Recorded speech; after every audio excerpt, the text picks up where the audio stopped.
हाँ, आज हम सामाजिक विज्ञान में आगे पढ़ेंगे। इसमें देखिए ऊपर सबसे लिखा है समय और स्थान के अनुसार विभिन्नता है। मतलब जल की उपलब्धता के बारे में बताया जा रहा है कि समय और स्थान के अनुसार इसमें विभिन्नता है। कहीं पर जल की उपलब्धता है और कहीं पर नहीं है। परंतु अधिकतया जल की कमी इसके अति शोषण, अत्यधिक प्रयोग और समाज के विभिन्न वर्गों के असमान वितरण के कारण होती है। इसका तात्पर्य है जल की कमी अधिकांशतः किसके कारण होती है? अति शोषण, अत्यधिक उपयोग के कारण और समाज के विभिन्न वर्गों में जल के असमान वितरण के कारण। समाज के विभिन्न वर्ग का मतलब है जैसे ग्रामीण क्षेत्रों में जल की उपलब्धता कम हो जाती है या शहरी क्षेत्रों में बहुत अधिक उपयोग होने से जल की कमी हो जाती है। इस कारण से आगे, क्या यह संभव है कि किसी क्षेत्र में प्रचुर मात्रा में जल संसाधन होने के बावजूद भी वहां जल की दुर्लभता हो? हमारे कई शहर इसके उदाहरण हैं।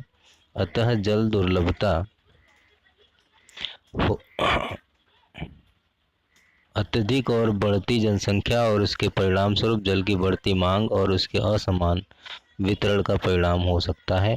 तात्पर्य यह है कि जब जनसंख्या बढ़ती है, जनसंख्या की आवश्यकताएं बढ़ती है, जल की मांग बढ़ती है और जल का असमान वितरण है अर्थात सभी जगह जल एक समान नहीं है, तो इसके वजह से